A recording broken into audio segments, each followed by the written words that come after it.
मत्कुंज विहारणे नमः।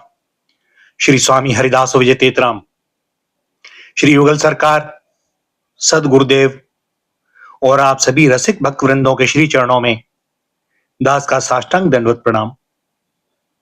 आज श्रीमद् भागवत महापुराण के दशम स्कंद के अंतर्गत 86वां अध्याय सुभद्रा हरण और भगवान का मिथिलापुरी में राजा जनक और श्रुतदेव ब्राह्मण के घर एक ही साथ जाना। राजा परीक्षित ने पूछा, भगवान, मेरे दादा अर्जुन ने भगवान श्री कृष्ण और बलराम जी की बहन सुभद्रा जी से, जो मेरी दादी थी, किस प्रकार विवाह किया? मैं यह जानने के लिए बहुत उत्सुक हूं।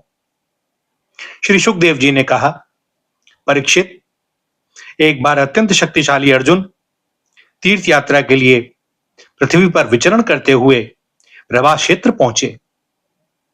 वहां उन्होंने यह सुना कि बलराम जी मेरे मामा की पुत्री सुभद्रा का विवाह दुर्योधन के साथ करना चाहते हैं और वसुदेव श्री कृष्ण आदि उनसे इस विषय में सहमत नहीं हैं।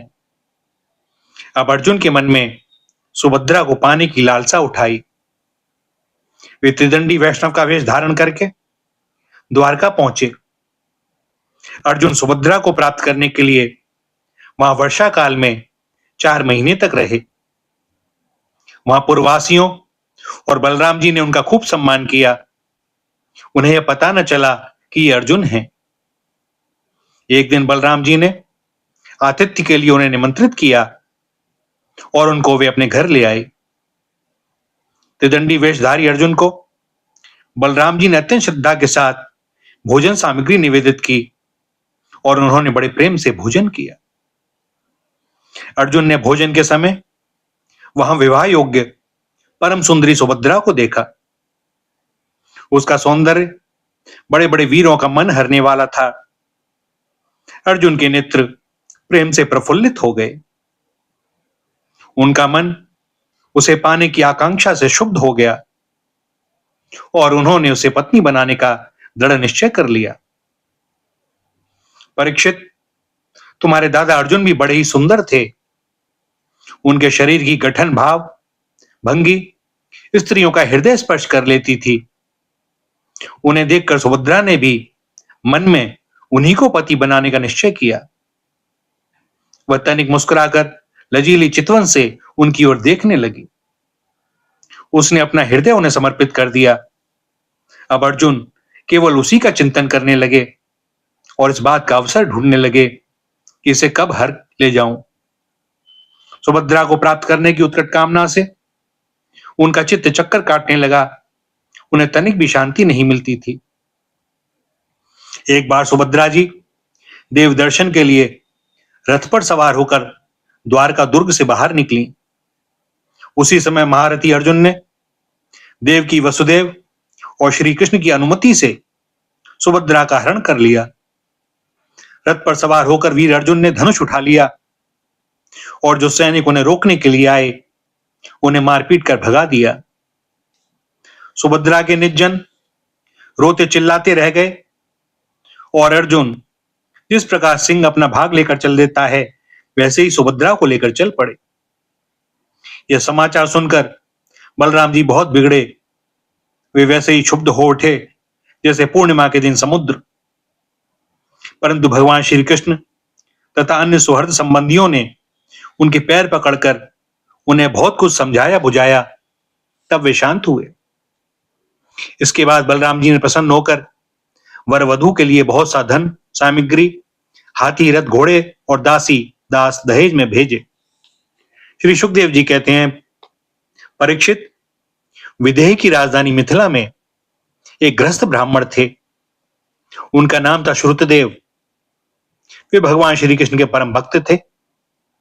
वे एकमात्र भगवत भक्ति से ही पूर्ण मनोरथ, परम शांत, ज्ञानी और विरक्त थे। वे गृहस्थाश्रम में रहते हुए भी किसी प्रकार का उद्योग नहीं करते थे। जो कुछ मिल जाता उसी से अपना निर्वाह कर लेते। प्रारब्धवश प्रतिदिन उन्हें जीवन निर्वाह के लिए सामग्री मिल जाया करती थी, अधिक नहीं। वे उतने से ही संतुष्ट भी थे। और अपने वर्णाश्रम के अनुसार धर्म पालन में तत्पर रहते थे। प्रिय परीक्षित, उस देश के राजा भी ब्राह्मण के समान ही भक्तिमान थे। मैथिल वंश के उन प्रतिष्ठित नरपति का नाम था बहुलाश्व। उनमें अहंकार का लेश भी न था। श्रुतदेव और बहुलाश्व दोनों ही भगवान श्री कृष्ण के प्यारे भक्त थे।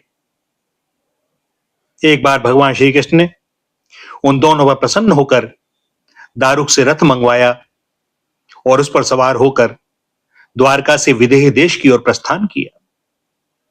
भगवान के साथ नारद, वामदेव, अत्रि, वेदव्यास, परशुराम, असित, आरुणि, मैं, बृहस्पति, कण्व, मैत्रेय, चैवन आदि ऋषि भी थे। परीक्षित, वे जहां जहां पहुंचते वहां वहां के नागरिक, ग्रामवासी, प्रजा पूजा की सामग्री लेकर उपस्थित होती। पूजा करने वालों को भगवान ऐसे जान पड़ते मानो ग्रहों के साथ साक्षात सूर्य नारायण उदय हो रहे हों। परीक्षित, उस यात्रा में अनर्थ, धन्व, कुरु, जांगल, कंक, मत्स्य, पांचाल, कुंती, मधु, केकय, कौशल, अर्ण आदि अनेक देशों के नर नारियों ने अपने नेत्र रूपी दोनों से भगवान श्री कृष्ण के उन्मुक्त हाथ से और प्रेम भरी चितवन से युक्त मुखारविंद के मकरंद रस का पान किया। त्रिलोक गुरु भगवान श्री कृष्ण के दर्शन से उन लोगों की अज्ञान दृष्टि नष्ट हो गई। प्रभु दर्शन करने वाले नर नारियों को अपनी दृष्टि से परम कल्याण और तत्व ज्ञान का दान करते चल रहे थे।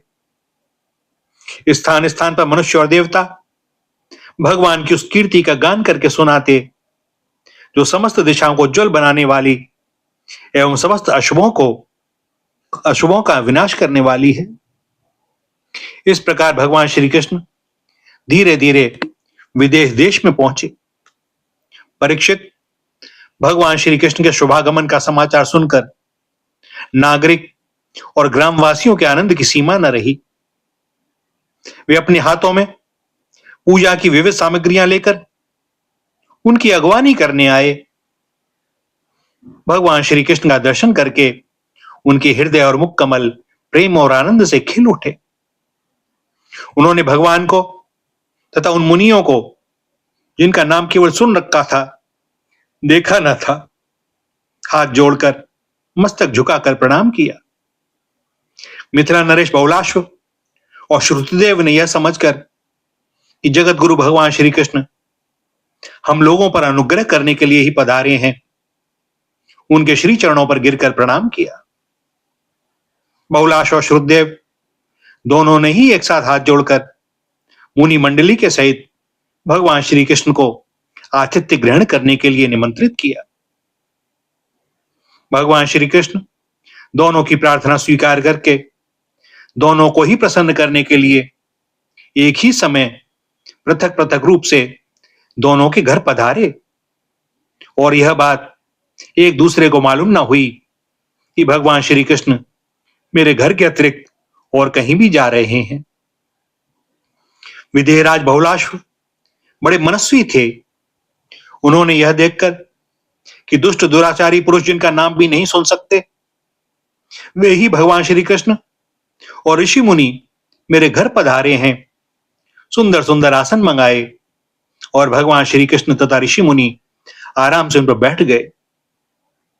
उस समय बहुलाश्व की विचित्र दशा थी। प्रेम भक्ति के उद्रेक से उनका हृदय भर आया, नेत्रों में आंसू उमड़ रहे थे। उन्होंने अपने पूज्यतम अतिथियों के चरणों में नमस्कार करके पांव पखारे और अपने कुटुंब के साथ उनके श्री चरणों का लोक पावन जल सिर पर धारण किया और फिर भगवान एवं भगवत स्वरूप ऋषियों को गंधमाला, वस्त्र, अलंकार, धूप, दीप, अर्घ्य, गौ, बैल आदि समर्पित करके उनकी पूजा की। जब सब लोग भोजन करके तृप्त हो गए, तब राजा बहुलाश्व भगवान श्री कृष्ण के श्री चरणों को अपनी गोद में लेकर बैठ गए और बड़े आनंद से धीरे धीरे उन्हें सहलाते हुए बड़ी मधुर वाणी से भगवान की स्तुति करने लगे। राजा बहुलाश्व ने कहा, प्रभो, आप समस्त प्राणियों की आत्मा, साक्षी एवं स्वयं प्रकाश हैं। हम सदा सर्वदा आपके श्री चरण कमलों का स्मरण करते रहते हैं। इसी से आपने हम लोगों को दर्शन देकर कृतार्थ किया है।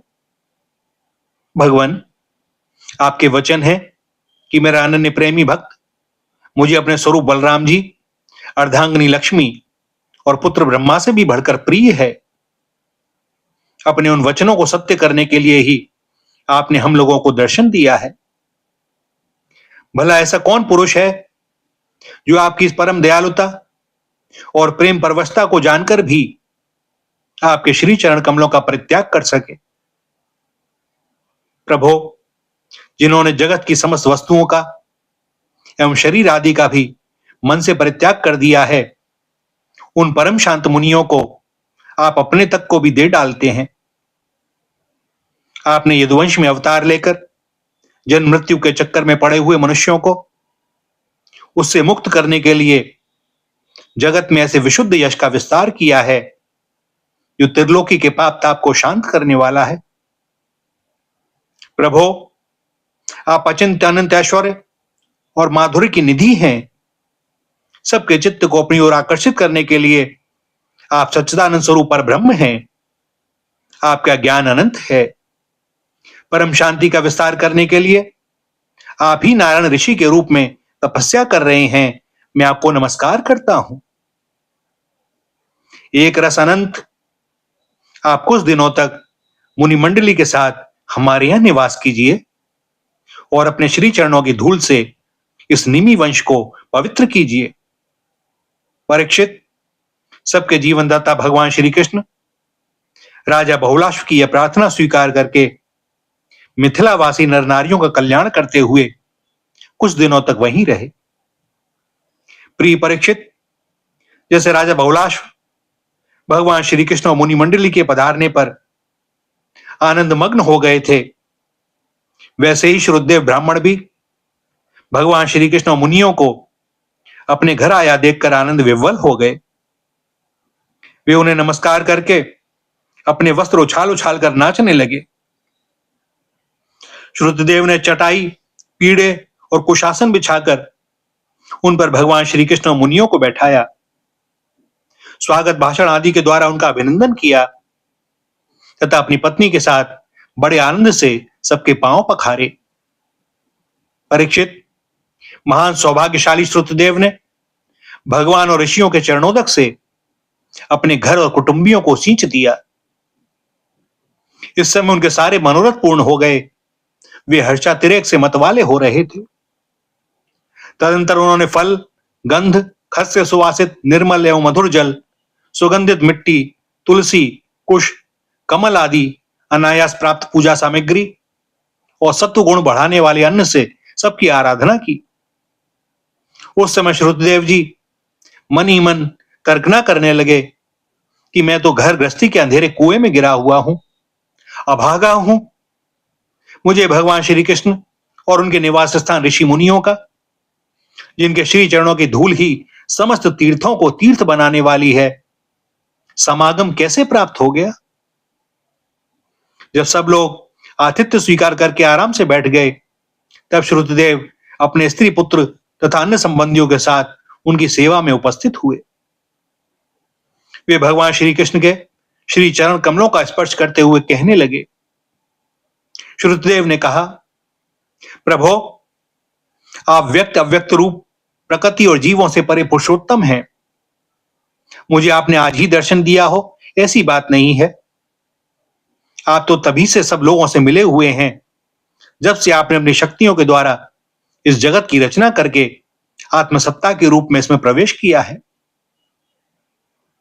जैसे सोया हुआ पुरुष स्वप्नावस्था में अविद्यावश मन ही मन स्वप्न जगत की सृष्टि कर लेता है और उसमें स्वयं उपस्थित होकर अनेक रूपों में अनेक कर्म करता हुआ प्रतीत होता है, वैसे ही आपने अपने में ही अपनी माया से जगत की रचना कर ली है और अब इसमें प्रवेश करके अनेकों रूपों से प्रकाशित हो रहे हैं।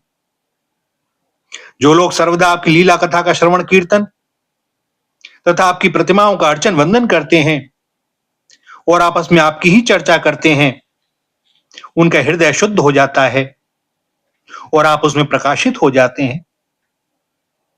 जिन लोगों का चित्त लौकिक वैदिक आदि कर्मों की वासना से बहिर्मुख हो रहा है, उनके हृदय में रहने पर भी आप उनसे बहुत दूर हैं। किंतु जिन लोगों ने आपके गुणगान से अपने अंतःकरण को सद्गुण संपन्न बना लिया है, उनके लिए चित्त वृत्तियों से अग्राह होने पर भी आप अत्यंत निकट हैं। प्रभो, जो लोग आत्म तत्व को जानने वाले हैं, उनके आत्मा के रूप में ही आप स्थित हैं, और जो शरीर आदि को ही अपना आत्मा मान बैठे हैं, उनके लिए आप अनात्मा को प्राप्त होने वाली मृत्यु के रूप में हैं। आप महतत्व आदि कार्य द्रव्य और प्रकृति रूप कारण के नियामक हैं, शासक हैं। आपकी माया आपकी अपनी दृष्टि पर पर्दा नहीं डाल सकती, किंतु उसने दूसरों की दृष्टि को ढक रखा है। आपको मैं नमस्कार करता हूं। स्वयं प्रकाश प्रभो, हम आपके सेवक हैं, हमें आज्ञा दीजिए कि हम आपकी क्या सेवा करें। नेत्रों के द्वारा आपका दर्शन होने तक ही जीवों के कलेश रहते हैं। आपके दर्शन में ही समस्त कलेशों की परिसमाप्ति है। श्री सुखदेव जी कहते हैं, परीक्षित, शरणागत भयहारी भगवान श्री कृष्ण ने श्रुतदेव की प्रार्थना सुनकर अपने हाथ से उनका हाथ पकड़ लिया और मुस्कुराते हुए कहा, भगवान श्री कृष्ण ने कहा, प्रिय श्रुतदेव, ये बड़े बड़े ऋषि मुनि तुम पर अनुग्रह करने के लिए ही यहां पधारे हैं। ये अपने श्री चरण कमलों की धूल से लोगों और लोगों को पवित्र करते हुए मेरे साथ विचरण कर रहे हैं। देवता, पुण्य तीर्थ और तीर्थ आदि तो दर्शन, स्पर्श, अर्चन आदि के द्वारा धीरे धीरे बहुत दिनों में पवित्र करते हैं, परंतु संत पुरुष अपनी दृष्टि से ही सबको पवित्र कर देते हैं। यही नहीं, देवता आदि में जो पवित्र करने की शक्ति है, वह भी उन्हें संतों की दृष्टि से ही प्राप्त होती है। श्रुतदेव, जगत में ब्राह्मण जन्म से ही सब प्राणियों से श्रेष्ठ है। यदि वह तपस्या, विद्या, संतोष और मेरी उपासना, मेरी भक्ति से युक्त हो, तब तो कहना ही क्या है। मुझे अपना चतुर्भुज रूप भी ब्राह्मणों की अपेक्षा अधिक प्रिय नहीं है, क्योंकि ब्राह्मण सर्ववेदमय है और मैं सर्वदेवमय हूं। दुर्बुद्धि मनुष्य इस बात को ना जानकर केवल मूर्ति आदि में ही पूज्य बुद्धि रखते हैं और गुणों में दोष निकालकर मेरे स्वरूप जगत गुरु ब्राह्मण का, जो कि उनका आत्मा ही है, तिरस्कार करते हैं। ब्राह्मण मेरा साक्षात्कार करके अपने चित्त में यह निश्चय कर लेता है कि यह चराचर जगत, इसके संबंध की सारी भावनाएं और इसके कारण प्रकृति, महत्त्व आदि सब के सब आत्मस्वरूप भगवान के ही रूप हैं। इसलिए श्रुतदेव, तुम इन ब्रह्म ऋषियों को मेरा ही स्वरूप समझकर पूरी श्रद्धा से इनकी पूजा करो। यदि तुम ऐसा करोगे, तब तो तुमने साक्षात अनायास ही मेरा पूजन कर लिया, नहीं तो बड़ी बड़ी बहुमूल्य सामग्रियों से भी मेरी पूजा नहीं हो सकती। श्री सुखदेव जी कहते हैं, परीक्षित, भगवान श्री कृष्ण का यह आदेश प्राप्त करके श्रुतदेव ने भगवान श्री कृष्ण और उन ब्रह्मर्षियों की एकात्म भाव से आराधना की तथा उनकी कृपा से वे भगवत स्वरूप को प्राप्त हो गए। राजा बहुलाश्व ने भी वही गति प्राप्त की। प्रिय परीक्षित, जैसे भक्त भगवान की भक्ति करते हैं, वैसे ही भगवान भी भक्तों की भक्ति करते हैं। वे अपने दोनों भक्तों को प्रसन्न करने के लिए कुछ दिनों तक मिथिलापुरी में रहे और उन्हें साधु पुरुषों के मार्ग का उपदेश करके वे द्वारका लौट आए। भैया, यहां पर दशम स्कंद के 86वें अध्याय का समापन होता है और दास को अनुमति दें आज के लिए वाणी को विराम देने की। आगे श्री हरि की जैसी जो इच्छा। श्री राधा, श्री राधा, श्री राधा।